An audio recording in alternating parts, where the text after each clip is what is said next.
Hey, I was mistaken at the very end of the last video. The next challenge is not actually one of those coding challenges where you need to write a lot of code and script, but it's the most annoying challenge of all.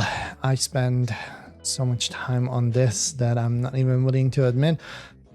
Let me show you what I mean. So the name of the challenge is Fight and Shutdown Frosty Snowglobe. We have a gnome who had a change of heart, an elderly gnome. We see this gnome at the very beginning after orientation, and we need to find the Snowglobe machine and shut it down. This is not a hard challenge. I'm not even sure if it is actually 3 snowflakes, but it's, like I said, it's a very frustrating one. So let's talk to the elder gnome, and we can see that he's kind of a reference, or I'm not sure if this is really meant to be an Easter egg, but it's basically a Yoda character here. So while we're talking to this character, we're already getting the hints, and the hints for this one is I need to find them because the conversation is where you get it. A code in the dark you must find. So that's, I think this is the first one. So it talks about the data center, the abandoned data center, where people who used to work in the data center got lost because there's apparently a labyrinth inside the data center, but they had a code to help people navigate in this labyrinth. And yeah, okay, now that I see the actual title of the hint, I kind of feel that I'm stupid. So backwards, you should look. There's a lot of references what you should do, and I think I missed all of them. Like all the hints, all the signs I just ignored. But there are so many hints now that I see it, what you actually have to do. So finding the code, I think, is the easy part of this challenge. Getting the code right is where it gets tricky. It's a puzzle. So this doesn't require too much technical expertise. It's a puzzle. And apparently I'm not very good at solving puzzles. So maybe I should quit playing those games altogether. By the way, as a nice Easter egg, you can see that the gnome village is now decorated for Christmas time. So this is after the change of heart in the elder gnome heart. And what we need to do is visit the data center. I'm gonna go to the hotel lobby because you have to circle around the data center and finding the actual, oh, okay. This is very annoying, by the way, sometimes because of the change of the controls. You have to be careful as you navigate with your keys. So you go around the data center to find some sort of code, and there are graffitis all over the place, some decorations, like you can see here, like an anarchy symbol, and well, some usual abandoned building stuff. And as you circle around, this side of the data center is different. I think this is pretty easy to recognize. Like for me, it was not a question. Immediately I saw it and I'm like, oh, okay, I get it. So you see these bricks here, and if you count them, there's 1, 2, 3, 4, 5, 6, 7, 8. Wow. And there's 1, 2, 3, 4, 5, 6. This is barely visible. It's a little bit hard to get this last one here, but you can, well, through the fence, you can kind of see it. And so there is 6 of these colored gray and black bricks on the side. Obviously, these are bits, and they probably represent ASCII characters. So you record these, and initially, of course, we will not be able to see which one is 1, which one is 0. I mean, it's a good guess that, I don't know why, but black is probably 0 and gray is probably 1. But I tried both because, well, you never know.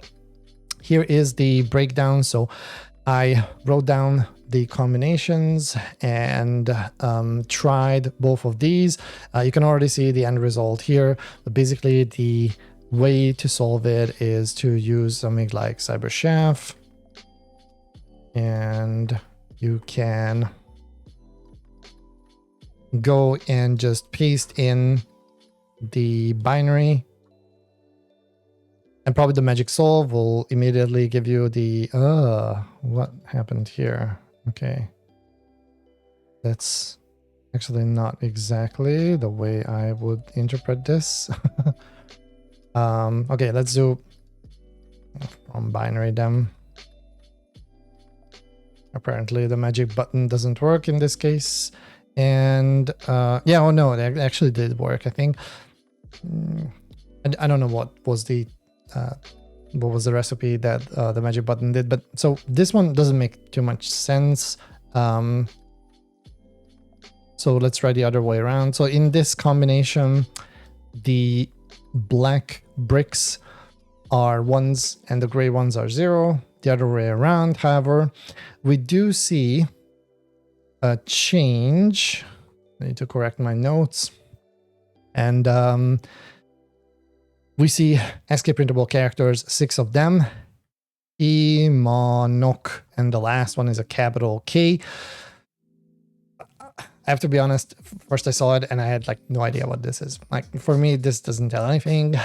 I don't really consider myself a gamer. I do play computer games every now and then, especially these days where a lot of these collaborative team play games, like player versus enemy type of games are out there. I really enjoy those, playing together with like friends, and even like for some games with just random people. I like the collaborative gaming style, but Konami is not exactly one of those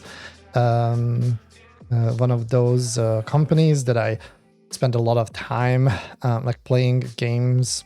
And I don't really know Konami games. I can't even like probably name any Konami games, but apparently here the key is Konami. And that's weird that my own videos are coming up now that I uploaded.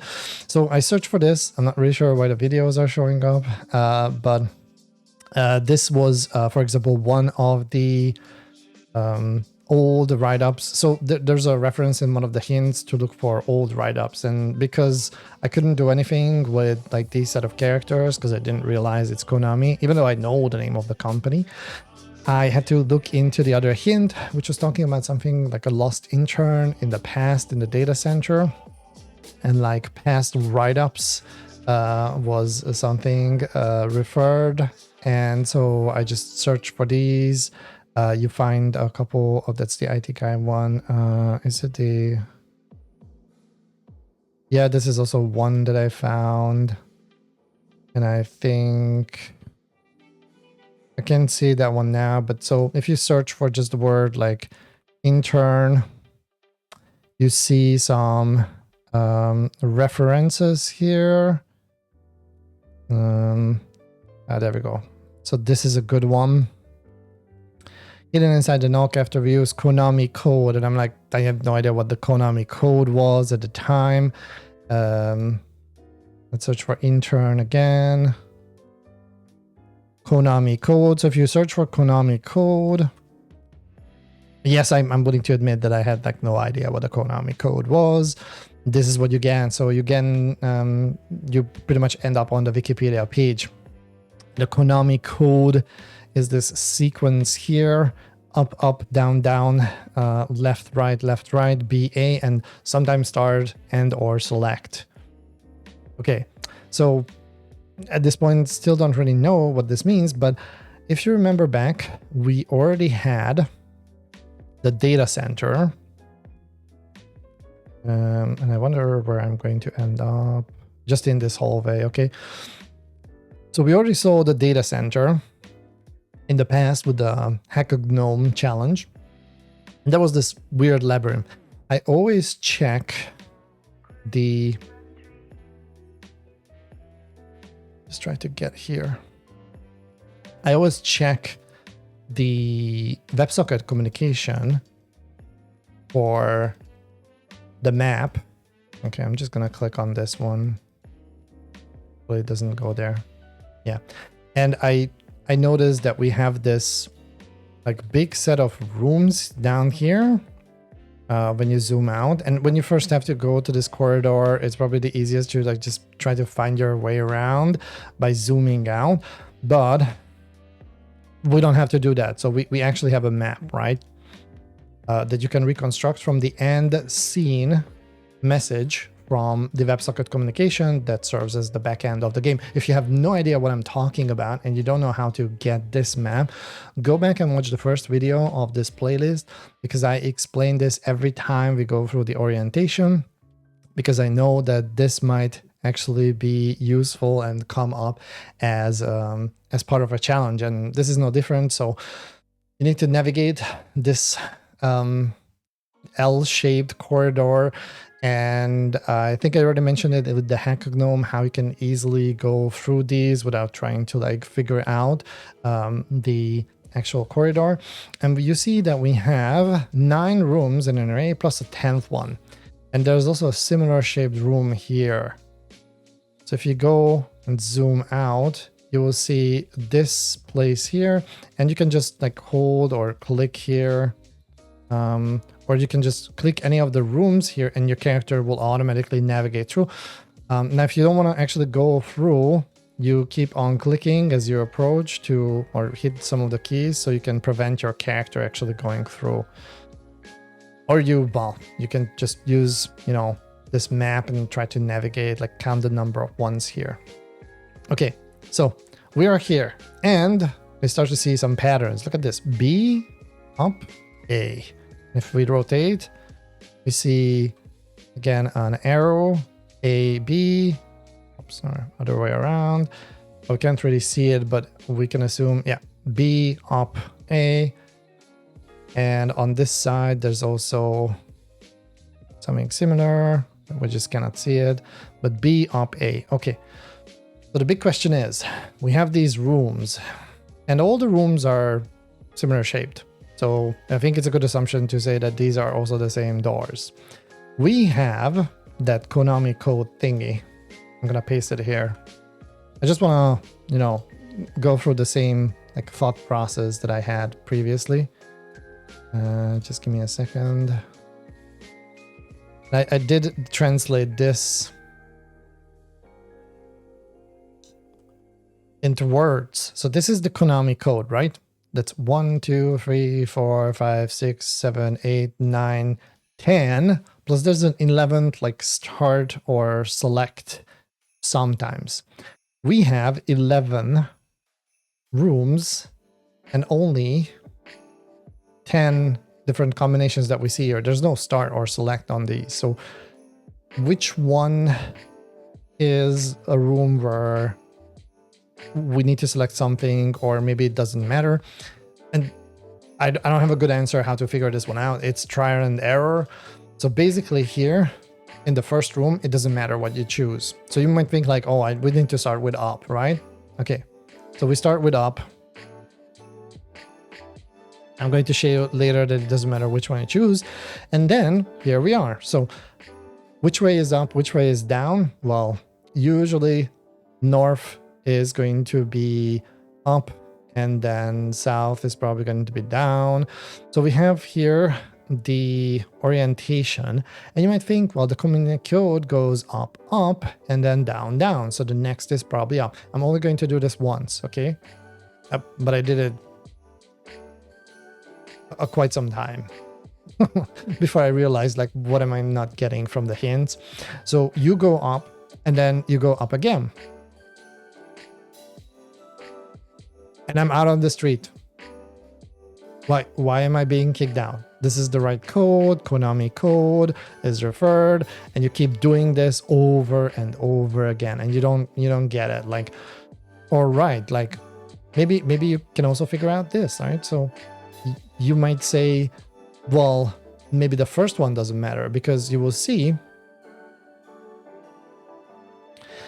that it doesn't really matter which door I choose for the first part.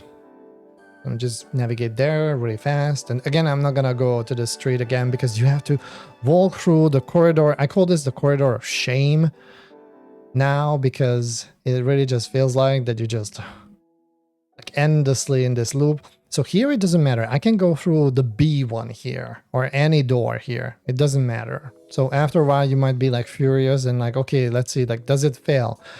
And no, you do not end up on the street here. Now, if you go up now thinking like, okay, this is probably the start of the Konami code, wrong. You're still going to end up on the street. So what's going on? Well, when you start with the bricks from the top, the code that you get is not Konami, but Konami backwards. And if you look at now, actually the hints, apparently, one of the hints says backwards, you should look. The code is backwards. It's not up, up, down, but the whole code is backwards. So the right combination for this challenge is to swap this. And you start with A, B, right, left, down, and so on. Okay. Now, I'm not sure, does it matter which A or B is it? I don't think so. So let's just go back. I'm zooming full, and then we need to start A. And then you need to start B. So this orientation is good. Make sure that your view is oriented as such, because otherwise it will not work. I mean, you can turn it upside down and then you just do the, well, it still doesn't work. Yeah. So no, this is the right direction. Okay. The next one is B. And hopefully I'm not mistaken. So let's take the right. And I was wrong. Okay. Maybe this was upside down. That's weird. It really should be right. Oh, but that was the left. Okay, sorry, my bad. Okay, apparently we will do it again. So, did I mention that this is the most frustrating challenge of all? Okay, we do it one more time. I'll pay attention. That was taking the left. So the orientation was correct. I was just being stupid. Okay, so this is the correct orientation, and I actually know now that. By the way, navigating this corridor is not that difficult, so you don't really have to look at the minimap if you don't want to, because when you hit a wall like this, you keep on hitting up. No, it doesn't work. Left, down is going backwards, right? So it must be the right key here, and so on. So yeah, there are shortcuts, but the important thing to remember is to keep the right directions and the right combinations. Why did I click left? I don't understand. Okay, so first is A. Then we do a B.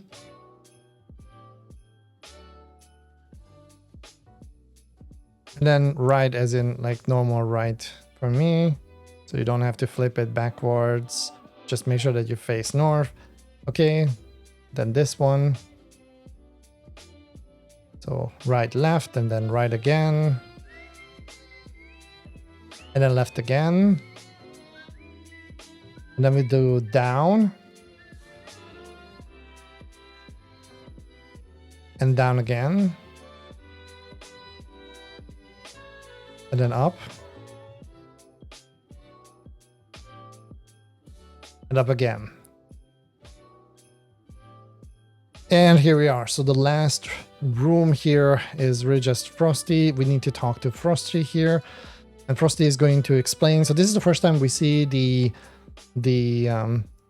antagonist here. And Frosty's plan is to freeze the neighborhood because he's tired of melting over and over again every spring. And this is a bit like weird here because you're here. You're going to take this crystal and stop the snow machine or snow globe machine. But like, there is nothing really here that is actually to be done. And you might think like, oh, well, I didn't melt Frosty, so what am I supposed to do here? And you just take the exit to the left, which is, I guess, stage right. Okay, bad pun. And this will complete the challenge. We're also going to get the snow crystal, and I'm not sure what's the purpose of the snow crystal. It's just an item that you get. And that's the end of the challenge. You don't need to go back to the Elder or anything. It will not tell you anything new. That's just the whole challenge. So as you saw, I made one tiny little mistake and you have to start over from scratch. Very, very, very frustrating challenge. But it was a fun one. So it's a little puzzle. And towards the end, I think it's nice to have this lighter, you know, not so super technical challenges as well.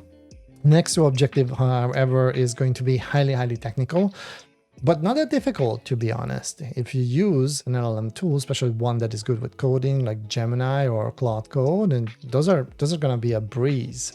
And that's how I solved it. So if you're interested, then come with me to the next video.